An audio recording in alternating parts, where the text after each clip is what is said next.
Talking about your career, how did you find out that you wanted to act? Oi, I actually moved to Los Angeles for music, and I was always pursuing music as a career, and I realized that it wasn't what I wanted to do long term. It just wasn't feeling fun anymore for me. And during that time, I had started to audition and started booking a few acting roles, and I took a bunch of acting classes, and I just loved it. So I definitely worked hard, found out that I had this kind of new creative bug that had bitten me, but at the same time I fell into it a little bit as well. I'd had this whole other plan for my life, which is why I always tell people who are younger, and remind myself, because it applies to when you're older too, that you don't have to stick to this one idea of what you've planned out for the rest of your life. It's going to change. It's going to change from your teens to your 20s. And then now I'm in my 30s realizing, oh, everyone who's my age, so many women that I'm friends with, we're all going through the same thing all over again. We're having this pivot in life, wondering, well, now what's interesting to me? Well, now what makes me, creative and inspired and kind of lights my fire? So that's kind of how I started acting. It was more when I was in my late teens, early 20s. And I was very fortunate that I got the role of Caroline in the Vampire Diaries a few years into taking all these classes. And I know that that doesn't normally always happen, but it did, and it was wonderful. Oh my God, everybody was talking about Caroline when I announced the live. Everyone was like, oh my God, I can't believe you're talking to Caroline. Everybody was so shook by it. How was it for you to perform Caroline? It's such a strong character in the Vampire Diaries and the originals. Tell us more about how that felt. Yeah, it was, well, originally she was kind of this, the queen bee who was just not very, that it literally in the breakdown of the audition, it said queen bee, not nice, and like very typical to like a 90s movie like Mean Girl. Oh yeah. I didn't realize what her path was going to be. No one did. And every time they turned any female into a vampire in season 1, they killed her off. So, season 1, I knew kind of what the role of Caroline was, and she, was not maybe the most evolved character. And then when they decided to turn her into a vampire, I just was like, please don't kill Caroline off. Like, I want to still work here. And luckily, her evolving into this supernatural form really opened up the doors and the windows to evolve the character into what it became. But that was all, I just am really grateful to the writers of the show, that I just got to show up and say all these incredible things and play this incredible character that they continue to write and make interesting and give layers to, for 8 years. And it was a blast. I just adore the character of Caroline. I love her. Whoa, so 8 years. I can't imagine. What? How is it playing one character for so long? It's kind of all I know. So for me, I like it. I loved it. I'm a creature of habit. I'll go to a restaurant and order the same thing to eat for years. So for me, I really loved it. And also, I didn't feel that I was coming to work and it was all one note. It never felt like the same thing, because I got to do stunts, and there was a lot of emotional stuff of, Caroline lost her mother earlier in the series. Caroline lost her father. I, was pregnant in real life and played pregnancy on the show. There were like heartbreaks and relationships and all these wonderful, messy, storylines to be a part of. So I never really got bored in all those 8 years, which is a beautiful thing. And it creates such a comfortability. It feels like home, you kind of have this second language with everyone that you work with. And so when you go to work, you kind of feel like you're going to this kind of second home in a way. So I really loved it. It was a wonderful ride. I mean, it was the entirety of my 20s. It was a great way to spend that. And we filmed in a city here called Atlanta, Georgia. So it's a smaller city, or it's not a smaller city. It's a huge city, but it's not Los Angeles. It was small. The amount of like entertainment that was there. There weren't a lot of sets. It didn't feel like a Hollywood city at the time.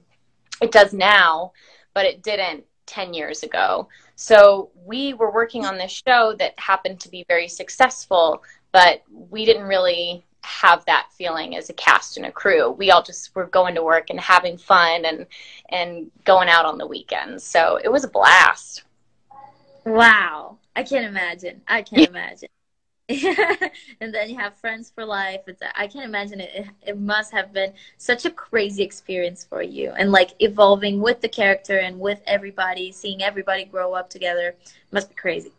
It's like there's an element, I'm like, there's a quarantine joke in there, because you kind of like, everyone's there every day on set for like 14 hours a day, and you see the same people over and over. And so there's all these waves of like, everyone's, you know, sick of seeing the same people. And then the next day you're like, we're family. We all love each other. And oh, it's our writer creator, it was her birthday this week. And so everyone's been doing a lot of like, you know, social distancing birthday stop-bys where people drive by and you wave to the birthday person. And so a group of us all went to our executive creator's house, Julie Pleck's house, to say happy birthday. And it's fun. It's like you see people like Michael Trevino was there. And so you, like, I haven't seen him forever, but it's like we all are just family. So you just pick up right where you left off. And it's really, really fun. Yeah. So cute. And you're going to play Kimberly in After, right?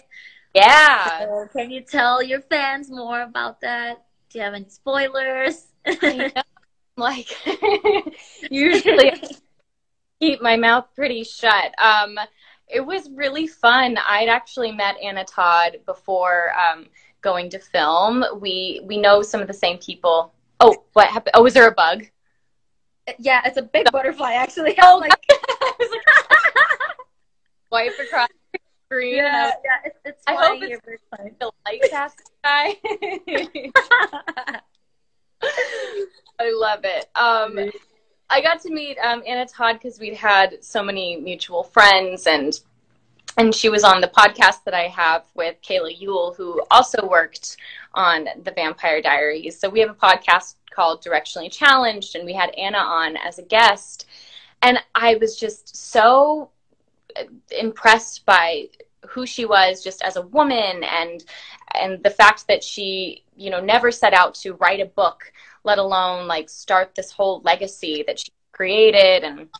And she's a mom, and she's just a badass woman. And so we really hit it off. And, you know, I had the opportunity to play Kimberly, and I just jumped at it. I mean, to be part of what she's created, you know, it's just really, really fun. And the movie itself, it was really fun. You know, it was weird to be like the old person on set. I'm so used to being like the youths. And I'd actually just been to Seoul in South Korea before we started filming, and they had all these like fun hats. So I had a hat that just said youth on it. So I tried to wear it to fit in with all the youthful people, because I was like first time.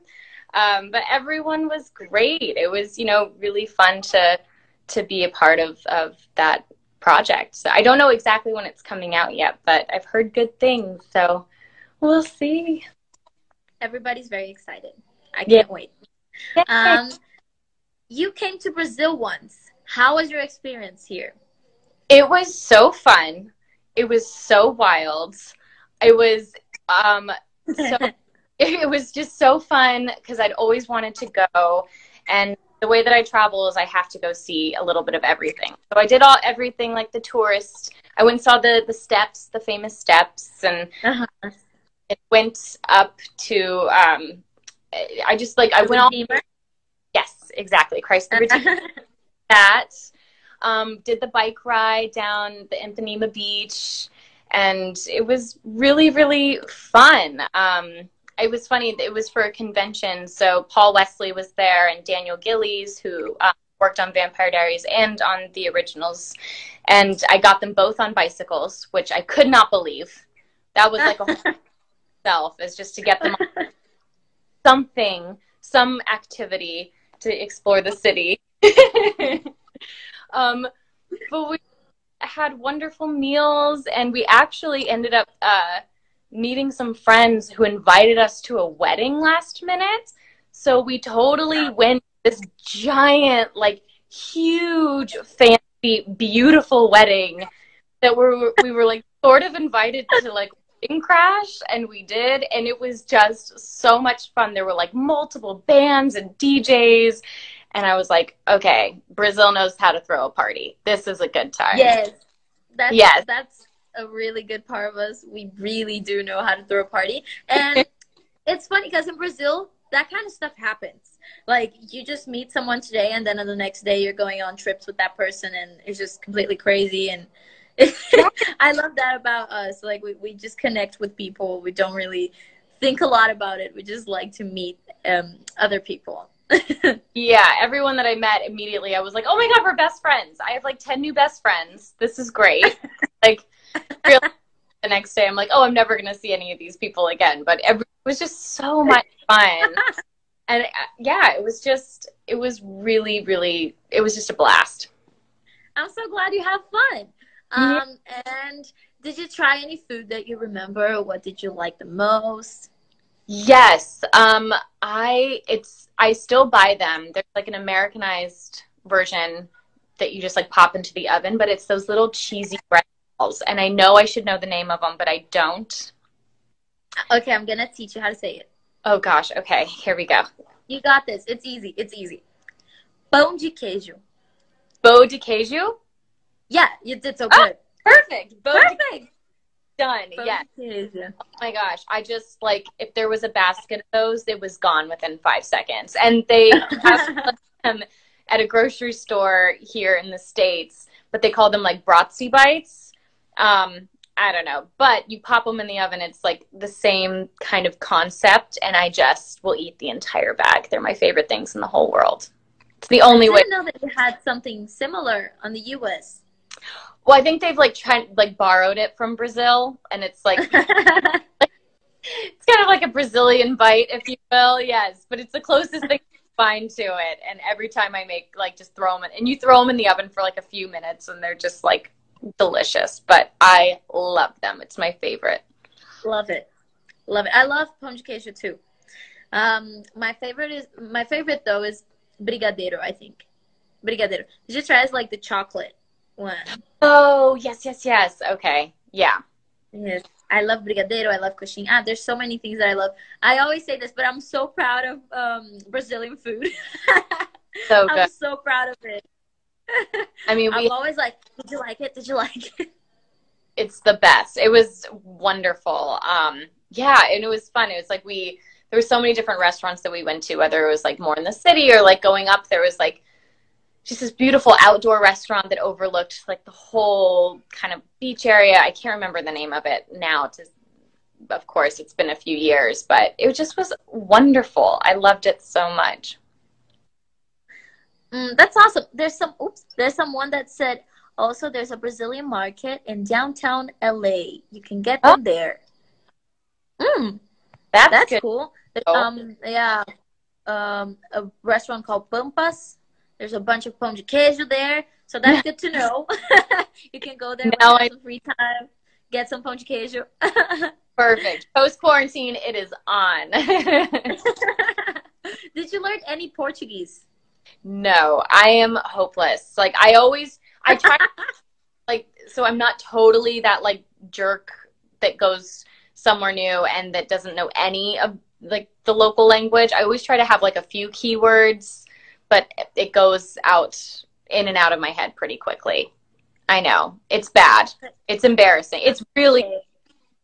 It's not. It's totally okay. Portuguese is not the easiest language either, so it's fine. Problem is that as an American, like, whenever I've traveled, I'll meet so many people from all over the world, and they have no problem speaking like 5 languages, and it just seems to... I'm like, God, dang it. Like, I should just know one other language. Just one.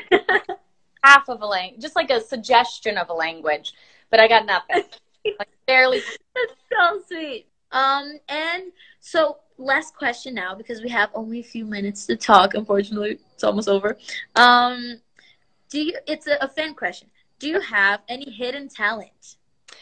I feel like I should get some at this point because I've been asked this question enough times. And my one thing that I do is very, like, it's not cool, but it's all the only trick that I have at my disposal. But this is my one move that my 4-year-old loves, by the way.